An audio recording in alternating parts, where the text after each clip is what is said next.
I passed that SAT style test, but in my first 3 years of grammar school, I was bottom of my class. I was 31st out of 31 students in my class, and my dream, and looking back, this is kind of sad, but my dream was to become 30th. I had no higher expectations of my life than perhaps I could become 30th. And it was, I lived with shame for 3 years. And in an educational system where some people have had, had parents who'd gone to university or doctors or lawyers, and my father was an auto mechanic, they didn't know how to help me, they didn't have the tools to help me, but they did believe in me. And I knew they loved me.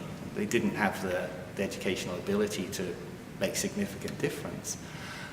And I can't account for what happened in my third year.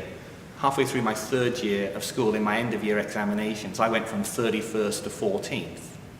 And I thought, literally, they'd made a mistake with the arithmetic. I thought there's just no way that could happen. But apparently I had. And then the next year, I went from 14th to 1st. And suddenly, I had some relational capital. It's hard when you're the bottom of your class. You don't have a lot of relational capital. No one really wants to hang around with you. You're not smart. You're not necessarily one of the great athletes.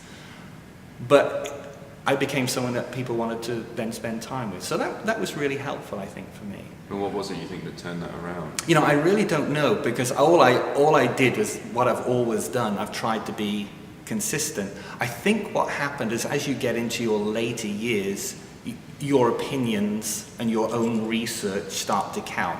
So in the early stages of the British education system, it's regurgitating notes and learning notes and passing it back. As you get further on, the expectation is you have to think about those. What does it mean? Why is this important? How does this shape our life? How do we change the way we live according to this information? And that's what makes the difference. And I think as I moved into much more higher cognitive skills, learning became fun. In a way, before it was humiliating. I lived a secret life of shame. And so from that moment, I started to live this secret life of hope. That maybe I actually do have some talents that people will find useful and beneficial. And so I know in my classes I have students of mixed ability, some who are going to go on to do amazing things, and some who struggle for all sorts of reasons. But because I've seen what's happened in my own life, I know even though they might be struggling, little things can help to turn that around, and it can change someone's life. And I often think if I can change someone's life who's sitting in front of me, then I can get to their yet unborn kids and their grandkids and change the likelihood of them succeeding, because they've maybe met a teacher who believes in them and can see beyond the messiness of young people into something unique in their soul. And that's what makes education exciting.